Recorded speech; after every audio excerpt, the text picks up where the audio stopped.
Hello and welcome to a brand new episode of What Are You Talking About? I am so excited as today I'm joined by one of my favourite CrossFit athletes of all time, Margaux Alvarez. She is a multiple times Games athlete and has competed at competitions such as the Tactical Games and Rogue Legends. And a legend she is. We talk all about her competitive career, plus how she says fitness will always be a part of her life, and her new motto, work hard, wind down, and all about her business too. It's a great episode and I really hope you enjoy. As always, don't forget to like, rate and subscribe to be the first to hear all about our new episodes and content. Margaux, thank you so much for joining me. How are you doing? I'm doing great. How are you? I'm very well, thank you. It's such a pleasure to chat with you. When I started this podcast, we're almost a year in now, actually, I had a list of people who I was desperate to get on, and you were one of them. So I'm super excited to chat to you. This time of year, as we're kind of recording, because it may be out in a few weeks, but as we're recording, we are in the midst of the CrossFit Open, which I'm assuming looks very different for you nowadays. What does it look like for you nowadays? Definitely. It's definitely obviously time, energy has shifted a lot. Previously it was, one of the biggest times of my kind of training and in terms of preparation for the games because everyone had to do the open in terms of the qualification process. Now it's a little more laid back. I haven't done it in the past couple of years. I've had a couple back injuries and things I was working through and just time and schedule. I was either traveling or on the road. And so being able to do the workouts were tough and difficult. So it didn't actually happen where I got to do them. This year I'm a little more local, and so I was able to do them. I did it by myself. The first one I did by myself in my garage gym, which nothing's wrong with that. I've done plenty of training by myself, but I got to throw down with some friends the other day when I redid it, and that was really nice. That was fun. So this is the shift in the mentality, is just to have fun and enjoy the process, throw down with the community, support others that are doing it, and obviously, get people to see that fitness and activity is something you should try to have a part of your life. Doesn't have to be CrossFit, obviously, but moving and being active is super beneficial for your physical health, but also mental health. And so just trying to be an advocate of that in any capacity. Yeah, it's one of these things, isn't it, that I think it obviously kind of magnifies so much within CrossFit about the community and everything, but actually in a general consensus, like it's so good for us in so many ways. But did I just hear you say you redid it though? Yes. Yes, I did redo it. And it's funny because people are like, you're crazy, you shouldn't redo it. Through my CrossFit career and when I was competing at the high level, I did do some workouts again just because, your score and your placing depending on how people are going to do. And it's interesting because seeing how people will talk about it and post it, but they won't necessarily like say their score. Like I remember all those days. I've done that. That was a big chapter of my life. And so I've again moved on. I shared my videos on, TikTok and Twitter and Instagram just to showcase and hopefully inspire and help other people. And I've had people reach out and say, hey, you sharing your workout or you sharing your tips definitely helped me, do a minute faster. So it's super awesome. You may not feel the best after doing it again, especially your spinal erectors, but it was worth it. I love that. No, I think also there's probably, and correct me if I'm wrong here, but like an element of the competitiveness that will just never go away, right? For sure, 100%. Like I compete more now in the business realm than anything, but as an athlete and as an individual who's always been active and have competed in so many different activities and sports over the years, I think just it's ingrained in who I am. And of course, there's that shop talk that we have at the gym, like, oh, I'm gonna go a little faster, I'm gonna beat you by 1 second, or I'll beat you by one rep. But it's nice and it's fun. And I think for me it lightens the environment or lightens the anxiety a little bit you maybe have about the workout or the nervousness.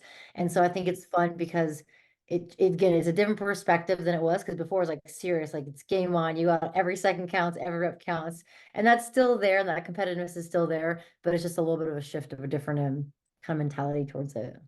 Absolutely. And I love that you've mentioned there like all the different sports that you've done and all the competitions and various things. And I will get into that because I'm so intrigued. But going back, like you have, correct me if I'm wrong here, but first CrossFit Games for you was 2013, right? Which was Correct. really early in the sport of CrossFit. And you had such a long CrossFit career, but prior to that, how did you find CrossFit? Because I find often now you talk about people and they say, oh, I watched the documentaries or I saw it on YouTube or all these different things. It's grown so much. But back then, none of that really existed. It did in a kind of minimal sense. But how did the world of CrossFit open up for you? Yeah, it definitely was different for sure. I had first heard about it through it was funny, I used to be a personal trainer at a gym and I ended up leaving the gym and switching jobs and kind of going into a different industry for a little bit. And when I finally left that and decided to make my way back into kind of marketing for a little while, I decided to join a different gym, and one of the trainers there, his name was Dusty Solon, and he had told me a little bit about it, and I was like, I don't know, it's like kind of different. So I did but I was telling him like I wanted something different in terms of my training, because I was NASM CPT, so I did a lot of, circuit training, kind of functional bodybuilding component where it's like upper lower body, and I loved it. It was great, but I wanted something different. And so he gave me a workout, and I found out later it was filthy 50, and I died, but I absolutely loved it. Like I love the push, I love the challenge. Wall balls were one of the hardest things ever. The barbell was a 45-pound barbell, and I was like, this is the heaviest thing I ever had, because I never really did anything overhead in terms of like pressing or working out. And it was super difficult, but I loved it. And so he kind of would told me about it a little bit. And I was like, all right, we'll see. I'll maybe check it out. I never really did. Just continued to go to the gym. And this was like 2000, late 2010. And then some friends later on at a Spartan race, or excuse me, Tough Mudder, had told me about it. They're like, you would love this if you love these outdoor activities and like this, variety of training. You would totally love CrossFit. I was like, I don't know. I just joined a UFC gym in East Bay, California. And I did Taekwondo as a child. And so I wanted to get back into the martial arts, not only just to train, but also have a better understanding of how to take care of yourself, but also, have some sort of education. If something happened, you could get out of incidents. Like there's some sort of attack. Like obviously BJJ is more well known now, and so a lot of people utilize that for training. And I thought, if I have to protect myself, or if I am in a situation where I need to get out, like, do I have the tools? And so that was kind of a big inspiration to like moving to that gym. And so my mindset was like, nah, I'm good. I waited, and then early 2011, I heard about CrossFit again. It came up through some friends. And a friend of mine was like, I'm gonna go check out this gym down the road. I was like, all right, this is the third time I'm hearing about it. I probably should go check it out. So I went, did one of the classes, and it was snatches again with a 45-pound barbell and burpees. And again, I died, but it was awesome. I loved it. And I loved not only the physical component and the challenge, but also the mental challenge. And it's you versus you. And within that aspect, I also love the community, the support, and the unwavering, like, you can do it, you got this. Didn't matter if you're the first person or last person or middle person to finish. It didn't matter. It was the cheering on, the support. And I really loved that. I really, ever since that first day to now, like, community has been number one. And I think that was a big, huge component to draw myself into it. And of course, a variety of changes, pushing myself somewhere into a new environment was also drawing me into that. So that was kind of the beginning. And once I found that, I was like head over heels. I signed up. I took the elements classes, dove right in, ended up getting my level 1 certificate course like 3 or 4 months after I took my first class. So I was that Kool-Aid CrossFit drinking girl. But aren't we all when we start? Like, I don't know anyone who I don't know, I haven't met anyone yet who was like, oh, I used to do CrossFit. It's always like, I used to do this and now I do CrossFit. So we all Mhm. are guilty of it. But I love Yeah. that. And I don't think I've actually spoken to anyone on here who's had that kind of like doing martial arts and things, because again, that's a sport that nowadays is growing like quite quickly. And I've seen a lot of people will use it as, as you say, not just a form of kind of looking after yourself and protecting yourself, but as a form of training. Did you Mhm. feel there were any kind of elements that crossed over to both sports?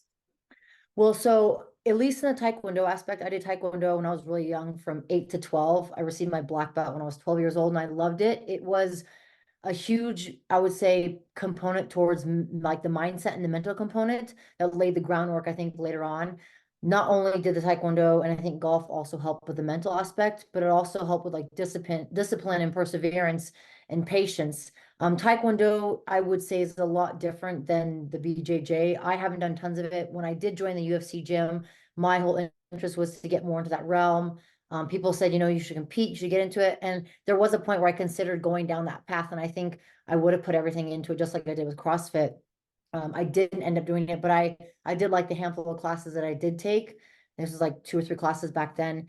And I've taken some classes recently, and it is huge and it's important. And I think from the small exposure that I've had, I want to do more, but the small exposure I've had to BJJ, to even CrossFit or anything else, is that mindset, but also knowing what you are and are not capable of. At least in the BJJ aspect, I go in there and I'm like, let's go, balls to the walls. I'm like, nope, I can't last that long because I don't have that. I have the endurance and sense of I can continue to go on, but it's such a different, I would say, training methodology in terms of, knowing your opponent. You don't have to rush or explode super fast. You need to be more tactical in terms of how you move against your partner or the person you're rolling with. But I do think the mental component of both of them, it has a huge play into it. And for those that are training, jujitsu, and those that are doing CrossFit, obviously those are kind of, I would say, kind of go hand in hand in terms of training. I would love to, train jujitsu more and take more classes. I just need to find a little more time, more time in the day to be able to create that in my schedule. But it is something that I'm looking to create more space in this coming year, just because I feel like there's such a beneficial aspect to it, to learning your body, learning yourself, and just being, again, aware. Like if you are in a position that you need to get out of, like you might have a couple tools in your in your toolbox that you can utilize. I love that. And I think it's such an important thing as well, that there are so many ways that we can do that for ourselves, and so many, but not just for that, but for fitness in general. Going back like into your first games, which it's crazy to think like the games in 2013, how different they looked to the games now. So many changes have happened over the years. Did it feel, because I think now going into the games, like everyone knows how hard it is. There's such a kind of full-on process. Obviously it wasn't, there wasn't as many people back then and it wasn't as full on, but did it feel like as big of a deal as it was because it wasn't so spoken about? 100%. It definitely was a big deal. When I first went in 2011, seeing the games for the first time for myself in the stadium, and seeing, I mean, obviously it wasn't sold out to the capacity where it has been the past couple of years. Obviously, there's a different venue, the space is smaller, etc. But it was such a big deal, and it was the impact. It was so moving, like being down in that arena. And I was a volunteer in 2011, and working 12 to 16-hour days, moving equipment, getting things set up, seeing the athletes on the field. Like, it gives me goosebumps now because I know exactly how that felt. And I was like, I want to be on this floor and I want to compete with these ladies and be in this environment because this is amazing. It's empowering, it's encouraging, it's breaking in the sense of whatever you thought you could do, like you possibly could do more. You don't know till you try. And I think that was so impactful for me at that time, that as soon as the games finished, I was like, I'm going to go to the games. I'm going to do whatever I can. I'm going to put everything into this bucket and get there. And obviously things have shifted and changed. I mean, those were, some people say like the grassroots days were like the early days, obviously 2007, 8, and 9. But I would still say like those were like the early days. Those were, people call it like the golden age. I've heard that from people a couple of times. Like, I kind of agree. It was the golden age because it wasn't well known everywhere. And people still don't know about CrossFit everywhere. You go to a Walmart, you go to the airport, and people are like, what's CrossFit? Like, maybe people have heard about it, but it's hard when you're inundated and you're in that environment. You're like, oh, everybody knows about it. All the people I hang out with know about it, or people I know that I hang out and friends with, hanging out with them, like they also know about it. So whether they do it or not. But I think that back then it was such this, it was just had this like this golden like aura about it. It was like, to get there and to compete at that level, like it's hard, like it is difficult, and like it's tough because like you can always scale things, right? Like, so the difficulty now, people are like, oh well, it's more difficult now. I'm like, yeah, but a lot of things have changed. The structure and the process to get there is different. So not that it's comparing apples to apples, because they're not, they're a little different with the variety of things that have happened in the past, on what, 10, from 2013 to now, it's 11 years now. A lot of things have changed, but there was still that special like preciousness about it. I know it sounds kind of a weird term to use, but it was, Yeah. yeah, something about it was unique and different. It's like, to get there, like you put blood, sweat, and tears to get there. And like we were constantly tested as athletes. Dave Castro constantly gave us different events, but also elements to push ourselves. And we either rose to the occasion or we didn't. So Yeah, I love that you talk about the golden age because it was one of the things I was going to mention to you is that I almost feel there have been kind of three ages, so to speak, of, and as you say, like that grassroots stage, and then you have this kind of middle stage, which probably was to an extent the amount of time you were at the games. I would say like 2013 to maybe 2017, 18, and then we're kind Mhm. of in this new age era now where in the last few years, obviously there have been a lot of changes. I think, of course, like COVID had an element of that change as well. But how much change did you feel as an athlete for the kind of, because you went to the game 7 times, right? I know that your final year was on a team, but throughout that Right. period of time that you were competing at that highest level of the sport, did you feel a lot of change throughout? In terms of the process of how it was, not so much because it was pretty consistent in terms of like the open, the regionals, the games. There was some change from 2014 to 2015 when people called them like super regionals where they combined like NorCal and SoCal and people are like, oh my gosh, this is crazy. And it was because you'd look about like how many areas have CrossFit boxes or affiliates in there, and to combine an area where it originally started in California, it was just like one state, two regions are combined. But again, there has to be as things grow, like there's going to be some sort of change and shift, and so they did it as needed, I think, on the basis. um Obviously seeing the process grow and evolve, like more and more people came in, you saw athletes either continue along the sport or maybe they tapered off and decided to go do something else. But to be around consistently year after year, like you have to constantly adapt and change. So I think there was changes in terms of the level of athletes coming, but also the elements of what we were seeing at competition. And it's like what you think you're doing, like, all right, maybe you need to continue to do that, maybe you need to do more. And again, I think of 2013 when I first got there, the first years, like, we had legless rope climbs at the games, and only a handful of people could do a couple reps. Like, there wasn't a lot of athletes that did it. But next year at regionals, it was like, here's 10 rope climbs, a little run and shuttle run between. So you either, again, you rise to the occasion or you don't. So in changes in terms of like the elements that were thrown at us and the events, there for sure, I think would say more there than significantly the structure. Like I said, in 2015, they switched that to super regionals, but that maintained for 2015, 16, 17, 18. And of course, obviously, things changed after that. Yeah, and that's what I mean, like it was kind of this whole new thing in terms of the experience of going to the games every year. Of course you gain a lot of knowledge for competing and all these different elements of what actually happens over that weekend.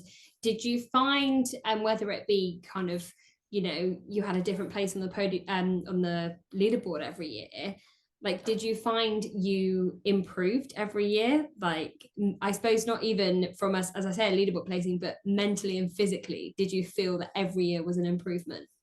Are you stuck at a plateau and without a recent PB? Mergs has you covered. Bringing you the highest performance CrossFit and weightlifting equipment on the market, Mergs is your secret weapon to set a new best. Whether that's knee sleeves, grips, or tape, Mergs has everything you need to stay protected and performing. Head over to mergs.com now and save 15% on all orders with the code WOD15. For sure. I definitely think there was. I think as individuals, we constantly grow and adapt. And as we stop growing and stop adapting, that's when we kind of get complacent or start to stay stagnant. And again, the leaderboard, it's tough because you look at the elements of what events were tested, how things are going on. And of course, you can't really know the full picture with everyone, not just myself, but every individual. But I felt that I grew and got better and improved every year. Again, there's things that kind of constantly change, go up and down. But that's the name of the game. So I think it's important that at least in my mind, like we're constantly going to be taking steps forward. Sometimes we're taking steps back or to the side, and that's the way it is. That's life, not just in training or competition.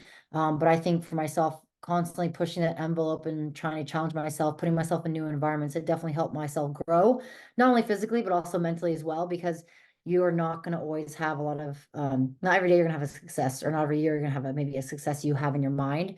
You might have defeat, you might have struggle, you might have setbacks, but it's how you handle those and how do you kind of work through that and move forward. In 2016, I ended up getting a really bad stomach infection and then ended getting a toe infection. And it's like, you can't have, I mean, you don't have asterisks by your name, like, oh, well, so-and-so was sick or so-and-so had, flu or blah, blah, blah. And I've talked to many of athletes that I competed with, and wasn't just that year, but different years where one thing or another came up. But it's like, you just got to do the best you can and work with what you got and like put every foot forward and everything out there. And that was kind of my mentality was each year is like, even though I'm trying to come back and I'm working to come back the next year, it's not a guarantee. There's no guarantee that I would make it the next year. After 2013, it's like, I want to go back, but it's like, am I going to? Like, there's so many other women that are fighting for the spot and they're only taking 3 at that time. And so mentally, I think that's where a lot of growth continued to compound, was being able to handle whatever's throwing me not only at the games but after that, and then continue to push forward. And it's hard because I don't think people see that. People don't see the struggles, the frustration until someone starts to communicate that on social media. And social media obviously has a way bigger preference or highlight now. Back in 2013, 14, I think we had like Facebook, maybe Instagram. So it's definitely something you should embrace in terms of that growth and that challenge. Mm. And it's so interesting because I always say I find that with CrossFit athletes, we probably get, and whether it be social media or the fact that they train in boxes with quote unquote normal people, we probably get more access to them than any other sport. And so, as you say, we do see a lot more of that now. But yeah, back then, and it wasn't even that long ago, but I know. I know. we're talking about it like it was decades ago. Yeah, like 20 decades ago, you're like, no, that was like barely 10 years ago. Towards the end of your kind of competitive CrossFit career as an individual, how did you and why did you know that it was kind of the right time for you to finish that part of your kind of your season of life, I suppose? Yeah, that's a great way to say it. I've had a life coach and many people say, seasons of life. There's so many different seasons of life. And if you think of kind of agricultural like things, you need to turn the ground, you need to turn up the soil like every 6 to 7 years. And that was kind of like the path of where I was headed. I mean, it was tough because I decided to launch my wine business and my wine brand in 2017. I started doing home production wine in 2016. And so trying to compete full time and start and launch and run a business full time was also difficult. In 2015, after I finished ninth at the games, I was at the farm and during the harvest, and I was just kind of reflecting back, and my coach and I were talking, and is a point where it's like, what happens? Like, I love what I'm doing. I'm competing and putting everything into this bucket. And I did. That's what I said I was going to do. But the thought was kind of, my coach asked me, like, what are you going to do after? Like, I know I'm not going to be an athlete in the sense of I'm going to compete at this high level forever. Like there will be a point where I'll pivot and change. And it just started to make me think like, oh man, like I love this. This is great. But I would love to be able to hopefully inspire others with their goals and their achievements. It doesn't have to be fitness, doesn't have to be competition or CrossFit, but like, how else do I want to do that? And I really loved the winemaking process. I really loved the physical labor of the harvest and putting all that in to yield that bottle of wine. People, you drink a bottle of wine, you share a bottle of wine with friends or family, and it's that process at the end of the day, kind of you enjoy and celebrate. And so I thought, well, if I can, blend these two together, no pun intended, but if I can blend the fitness and the wine together to hopefully showcase what two passions that I love, but also help people find their own passion. Maybe that'd be a way to continue to pivot myself as I kind of wrap up my year. Because I don't know how many years I'd have left, but I knew that at some point there will be a point where I'll pivot and then I'll stop competing. And I didn't want it to have to be just like a straight, I drop off competing. Okay, now I need to figure out what I'm going to do. And so doing it kind of side by side was good. It was mentally challenging for sure because, some days I'm in the gym doing my training. Physically, I'm here. Mentally, I'm here. And then other days, I'm doing the business, I'm doing the paperwork, filling out all the legal work, trying to find people to do bottle design or label design. So I'm physically here, but then I'm mentally here. I'm like, oh, I need to finish my accessory work. I need to go back to the gym. So they were long hours. They were difficult days for sure because, physically and mentally being in two different places is hard. But I did the best I could with what I decided to do in terms of that decision that I make and continue to do that when I launched the business and continue to compete. And in 2018, it was kind of getting to the point I'm like, all right, it's very difficult to continue to do this. I was trying to do more. I was doing more with the wine business, doing more with the distributors in Nevada, doing ride-alongs with the sales reps, trying to do more in-person events. And that just takes time away from the gym. And you have to, at the same time, you have to respect your competitors. If they're putting in the hours, doing what they need to do to get there, and you're not, you can't bitch and complain and be like, oh man, like, why did this happen? Why didn't it happen? So I was like, all right, I'm not able to physically be in the gym for my 6 to 8 hours a day that I used to be doing. So now I need to shift and pivot. And so when 2019 came around, I'm like, I'm not sure if I'm going to do an individual competition again. I ended up doing the Rogue Invitational as my final individual competition. And I think that kind of got to the point of like, all right, like I've loved this is great. My heart and soul were in it, but it's at the same time, like I'm also being pulled in different directions. And I kind of was like, all right, if I'm not putting everything into this, then it's time to kind of bid adieu. I pivoted a little bit. I changed. I was like, maybe I'll do team for a year or two. I did team that year and that was a great experience. I loved it. But it still requires a good amount of time training in the gym. You can't just be like, oh, I'm just going to go 2 hours and be done. No, especially now. I can't do that. Yeah, I say all the time, people underestimate how hard team is. And Oh, for sure. People are like, oh, let's just like split the work. Like that maybe used to be back in the day. You still had to be an amazing athlete. But yeah, the team workouts were different, where maybe it was a little more work rest or partner style. But yeah, in 2019, I was like, man, it's tough because now you're like, I don't want to be the weakest link. And to be honest, like at some point, all team members, all four people, at some point, there will be a weakest link. You're also on the same kind of on the other side of the coin, there will also be the point where you'll be the strongest person on that team. So it's again that kind of black and white, that back and forth, where that yin and yang, where there will be a weakest point, a strongest point, and you just have to do the best you can with your training and in your not only individually but as a group to make sure that you're as present as possible.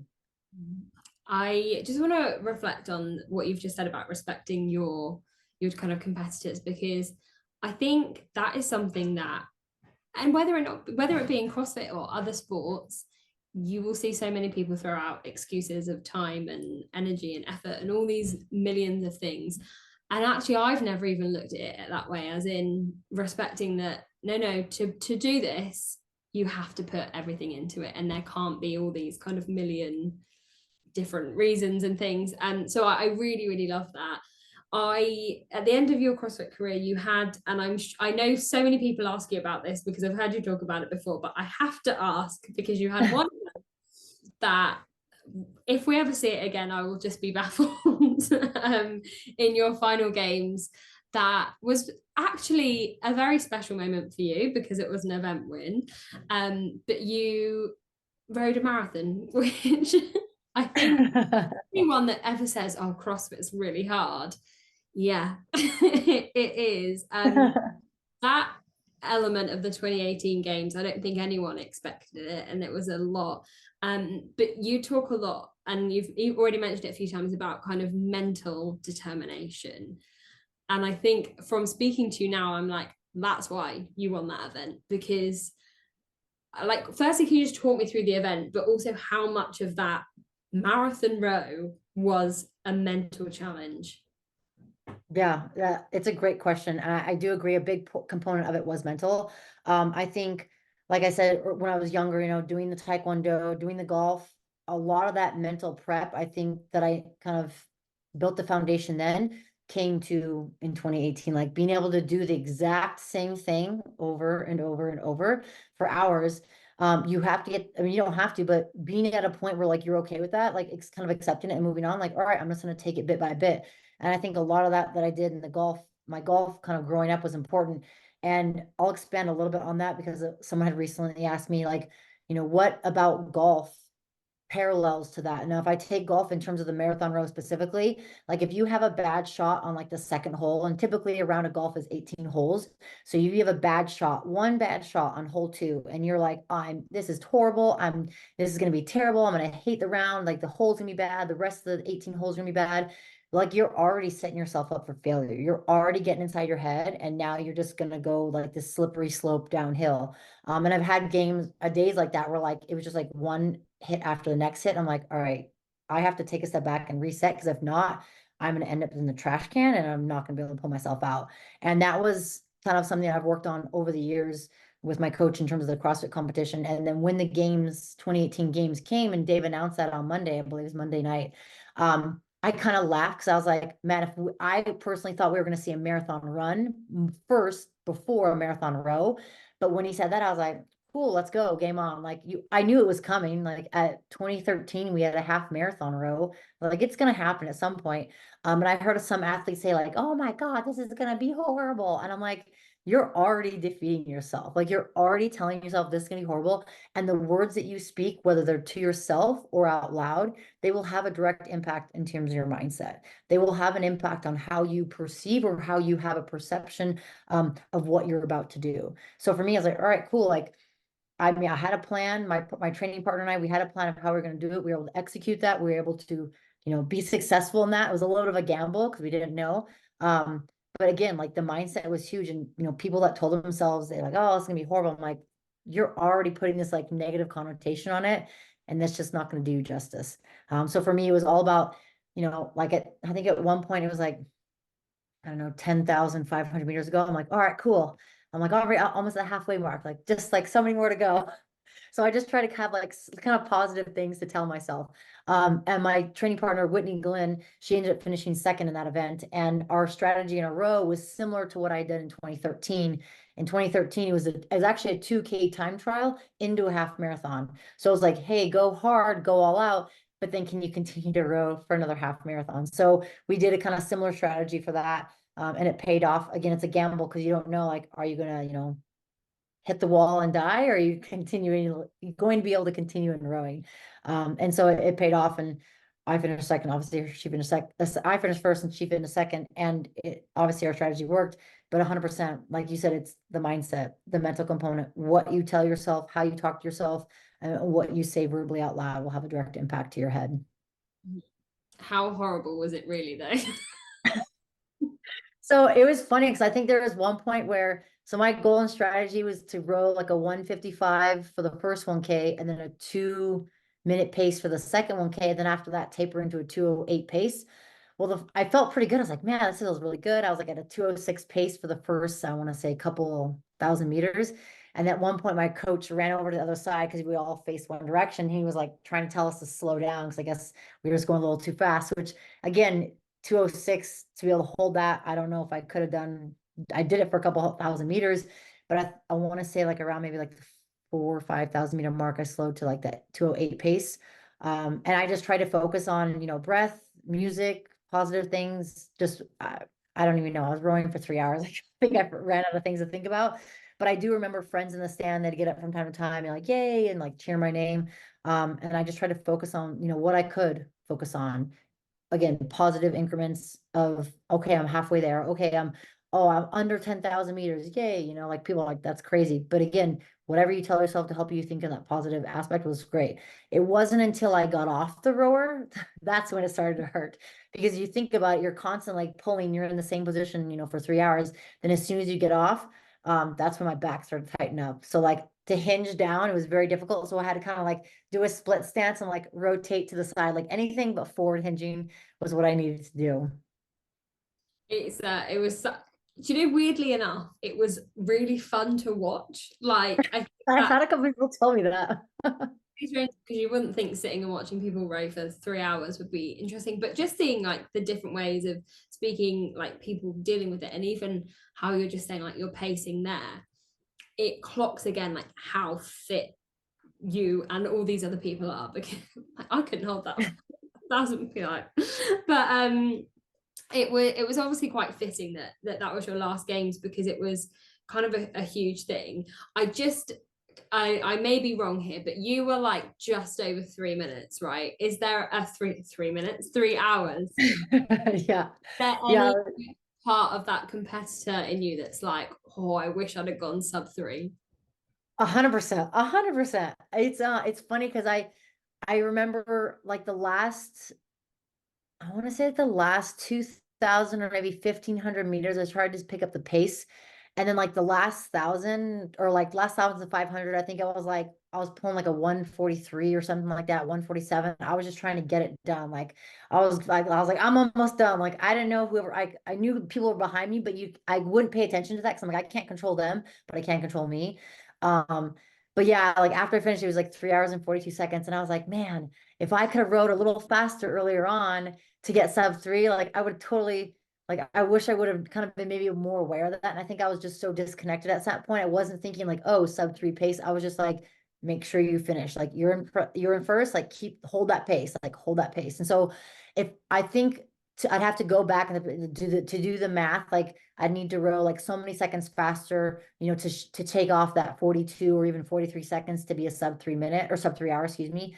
But it's funny because someone was like, man, you were so close to the world record. I was like, what's the world record for like my height and weight? I think it was 2 hours and like 47 minutes. I'm like, man, I got to be rowing a lot faster for another 13 or 14 minutes to beat that. Like 42 seconds, I think that'd be a little doable if I was maybe more like aware of that. 13, 14 minutes, I'm like, oh, I don't know. They're like, would you do it again? I'm like, someone have to pay me to do it again. Well, you never know. Someone who's listening might want to see you go sub 3. Yeah, I definitely for sure need to do more training for that because I used to row. I used to do so many rowing warm-ups and rowing workouts, and it was just part of my warm-up. And I will say, like I did a half marathon in 2013 for the games, and then in 2014, Sam Briggs had asked me to row a marathon for charity, and I was like, well, it's for charity and it's for Sam Briggs, so I can't say no. So I rowed a marathon by myself in the gym in Missoula. I'm from Montana, and so I went home for all the holidays, and it was Christmas Day, and I went to the gym around like 7:30 and just rode there by myself with music in my earpods or iPods or whatever it was back then. And then I think I was like 3 hours and 24 minutes or 14 minutes. I can't remember. I had to move the rower for class, and it was so it wasn't like my first marathon. So like I knew what kind of what it felt like, but I think it was also so long ago that like you just kind of disconnect from that. Yeah, absolutely. I Yeah. I would disconnect the next day. Be like, no. Yeah, exactly. No, thank you. And then kind of finishing that year, and I know you mentioned that Rogue was your last individual competition. As one of the kind of OGs of the sport, because you are, there are moments where people kind of announce that, you know, not necessarily retiring, but they're going to retire from individual competition, and this is going to be, as you say, how much kind of support and love did you feel from the CrossFit community when you announced that you were kind of finishing up your individual career? I definitely had a lot of support. I think there's a lot of other athletes that I competed with and other people that are like, you know, oh no, don't go. Like, we're going to miss you. And I think, I mean, that's obviously very heartwarming because it's like you spend so much time with these individuals in a specific amount of time frame that you become close. Like I've built these amazing relationships with some of the athletes over the years, and you may not see each other all the time, but you see each other at regionals or big events or competitions, or maybe, you know, events outside of the competition season, but you connect with each other and you build these amazing friendships. And there was a lot of support from people that I competed with, like, you know, we don't want it to be your last year, you keep going. Or there's other people that are like, you know, this is amazing, you know, good for you, like you've had an incredible career. And so it was always positive from people in the community, and that was so heartwarming because it's hard because I think as an athlete, as a competitor, you know, like you want, like, oh, you still kind of have that string or that invisible string tied to you, especially that's part of your identity. Like if you're an athlete, not just in CrossFit but anything else, like that's who you identify as and that's who you resonate with. And I think for me, it was really important to know that and see that and express that, but also at the same time, like I also knew that I didn't want to be just an athlete or just a competitor. Not that that's bad. If someone is just an athlete and just a competitor, nothing is wrong with that. But for myself, it's like I wanted to make sure that I am fulfilling other passions or interests of mine. Like I love coaching and I love helping others because I think that stems from, like, you know, a personal experience years ago with my sister. And I'm like, I want to be able to kind of not necessarily save people, but help people. And I think that was a big part of my identity was, you know, coaching, but then also being able to demonstrate and like speak the words and do what I say. Right. Like if I'm doing all this, I want to make sure that I'm able to do that. And so it was a big part of myself. And I think myself, looking back at myself, I think myself wanted to continue to do that, but it's like I knew that like this is a chapter of my life and I've loved this and I enjoyed it. But it's also sometimes, you know, for one chapter to open, you have to close another chapter. And I think that I was so grateful for the support from the community, whether it was, you know, individuals that supported me for years or other competitors. Is very welcome. So I'm so grateful for that. And I continue to appreciate all the support that I've had over the years because it's something you just can't do by yourself. And I've said this before in the past, but like we're at this arena. We're at this competition. We're in the field. We're the ones doing the events and everything in there. But it wouldn't be the same, and we wouldn't all be there if it wasn't for the community and the people in the stands cheering us on and supporting us. Like you could, I mean, we do it every day training, like at our gym, right? No one's there necessarily cheering us on, like, yay, go. But it's like we're doing it because for the love of the sport. We're doing it because we want to push ourselves, and then having the community around us, that's what makes it so special. So I'm so thankful and grateful that they were always so supportive. Yeah, I love that. It's such a special moment, I think, when someone kind of announces that they are maybe, you know, leaving the sport in some capacity, that there is so much love and respect there. And I know you mentioned this at the beginning of the episode, but you still do so many sports and so many active things. I know you've done like the tactical games and Titan games and all these many things, Rogue Legends, etc. Is there kind of a part of you that still wants to kind of fuel that competitive fire and keep that part of you alive, even if it's once every few years or something? For sure. I think that's still going to be a part of me. I mean, I think back to when I was 3 or 4, like playing tennis when I was a little kid. My mom got me involved in those sports. Like, I think there's always going to be a part of me that wants to push myself. I mean, you know, it's when it comes time to, you know, like volleyball or fun little things. I'm like, all right, let's go. We're winning. Like even like cornhole. I'm like, okay, it's art. We're gonna win this. Yeah, it's cornhole. Like no one gives a crap.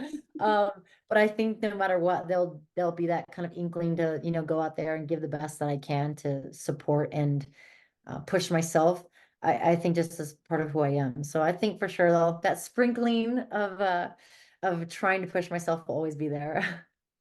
Oh no, I love that. I think you've got to have that in you to achieve the things that you've achieved, and also to keep that. I want to really quickly touch on, I know you've mentioned your wine business, and if I got the saying right, work hard, wind down, because what an epic saying. But for anyone who wants to know more about like what you do now and how they can get involved, because you post so much, as you say, on all your kind of social channels, and as you say, as much as you're still an active part of the CrossFit community, I know that you have kind of a bigger picture to help health and wellness kind of across the world. So for anyone looking to kind of see your stuff and want to know what you do now, kind of, can you just give us a little bit of an overview of that? Yeah, so I do have my wine business, and like I said, my slogan is work hard, wind down. It's all about embracing like the struggles, celebrating the successes, and at the end of the day, you know, enjoying a glass of wine. And if you don't drink, that's fine. Like for me, it's more about that like not methodology, but like that approach in life. Like we spend so much time working towards something, like at the end of the day or the end of your process of what you're trying to work towards, enjoy the journey, right? So the wine business has been good. It's been difficult with the past couple of years with the COVID and inflation prices, but I still have my wine business. I still have wine that I'll be bottling for this hopefully upcoming year. But I've moved a little bit more into the tactical space. So I did 1 tactical games in 2022. I'm going to plan on doing more this year just to push myself and again, improve my marksmanship in a different avenue, and challenge myself differently. But I also have a lot more things that I'm working on. I'm trying to do my first hunt this hopefully this year, later this year, hopefully this fall, winter. But for me, I want to not only highlight what I'm doing, but I also want to give a pathway for other individuals that are interested in doing this. I learned to ride a motorcycle in 2021, and I absolutely love it. I have a group of girls that I go ride with, and for me, it's so exhilarating. And I like the fact of like learning to ride a motorcycle is different, it's challenging. It's not like just hopping in a car and going, right? So for me, I want to push and challenge myself and allow myself to grow in different facets. But I also want to hopefully pave the way for other people, men or women that are interested in, you know, pushing the boundaries for themselves, but also giving them a platform.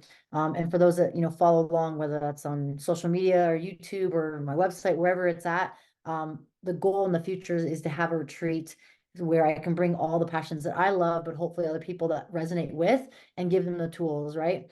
So, you know, educational pieces, inspirational pieces, motivation, but also tools and tricks that they can take for themselves, whether that's in the fitness realm, whether that's in the mindset realm, nutrition, preparation, hunting, survival skills, all that stuff. I think it's, for me, I want to learn. I want to be like a sponge and soak it all up. And it's hard because there's so much out there. But if I can hopefully kind of bring this together, and provide a platform not only online for people, but also physically in person. That's something I'd like to do. So that's something that I really am wanting to work towards in the future is, workshops, seminars, retreats where it's not just the fitness, but also the mindset and the nutrition, the lifestyle pieces together. So fingers crossed we'll be working on that this year, next year. That sounds so amazing. And we'll link everything below because you're doing so much incredible stuff and I love it. And I think kind of going back to what you said about not, you don't want to just be known as that athlete, and that's, there's more to life than that. And I think many people who are maybe in that season of their life, as we've said at the moment, knowing that there's so much you can do and you have so much knowledge and everything. So it's so great. And I hope to maybe make it to a retreat one day. Sounds amazing. Yes, I'll definitely keep posted. The goal is to be able to have those more often and eventually get to the point where we can travel and do them. I think I just feel like there's so much out there that we as individuals are learning. We're humans. We want to learn. I feel like when we're around other people that are like-minded individuals, the energy rubs off on each other. And if it's a positive, encouraging, motivating energy, it gets us more excited to, pursue the passions and maybe uncover things that we thought we didn't really know until we're kind of brought to our attention. So I'll definitely keep you posted once we get those rolling. Oh, I look forward to it. Now I can't let you go without asking you some quick fire questions. Oh yeah, the question. So they've changed over the years, Okay. maybe in competition and now just doing it for fun. But I will ask you nonetheless. Favorite lift? Ooh, deadlift. No one said deadlift yet. I've been waiting. I love the deadlift. Like one of my favorite lifts. You obviously have a very strong back. Yeah. I love a deadlift, but my back does not. Favorite overall CrossFit movement? Ooh, I would say double unders. I don't know if they're necessarily like CrossFit movement, but I would say they're more common in CrossFit than like compared to anything else. But yeah, I would say double unders. Love that. Favorite benchmark WOD? Oh man, that's a good one. It's funny because the first one that pops to mind is Jackie. And the reason I think that is because I used to do that so many times in 2013. I can't count on how many times I've done that workout. So I'd probably just go with that one for now, just because it's such a good workout. And I've done it so many times. Not that I want to go do it again. I've done it plenty of times, but that's probably one of the ones I like. That one. I mean, I love Grace as well. Grace is a great one. I mean, simple, clean and jerks. Like, here's the 30 reps. Here's the weight. Go. Love that. And there's obviously nowadays as well, there's so many variations of the benchmark WODs, which is great. I did Jackie Pro a couple of years ago, didn't they, at the game? So there's more. And this is the question that always stumps people. If you could go back to the games on a dream team, who would you take with you in your team? Like who would be the other competitors with me? Yeah, it can be 4-person or 6-person. Okay, so that's a good. Oh man, 6. I have to think of it. So when I automatically think of in terms of men, Dan Bailey. I mean, he's a good friend of mine. Absolutely love him. He's amazing. Sam Briggs, she'd be like the other female. I love Sam. She's amazing. I'd suck because her, Lauren, I love both of them. Christy, like there's so many different people. I remember to talk about Sam. I've spent a lot of time with, and we've trained, and we have a great relationship. But yeah, so Sam Briggs, Dan, and I'd have to think for that third one. I mean, Rich Froning, Dan, and China and I were all on a team in 2015. So I know how all of us work together. Man, that's tough. I'd have to, yeah, Sam, Dan, that last one, I'm like, oh, either Rich or even Rich or Graham Holmberg. I was on a team with him with Cami back in the day in 2016. So that'd probably be like the team. Solid. It's tough. There's so many different athletes. I'm probably spaced on people, but like Dan and Sam are two people that I've spent a lot of time with over the years, competing teams, training. And so those are the two people I kind of think of right off the bat. I love that. No, that was a great answer. Oh, well, Margaux, thank you so much. It has been such a pleasure chatting and hearing all about obviously such an incredible career, but also all the amazing things to come. So thank you so much. Thank you for having me. I appreciate it.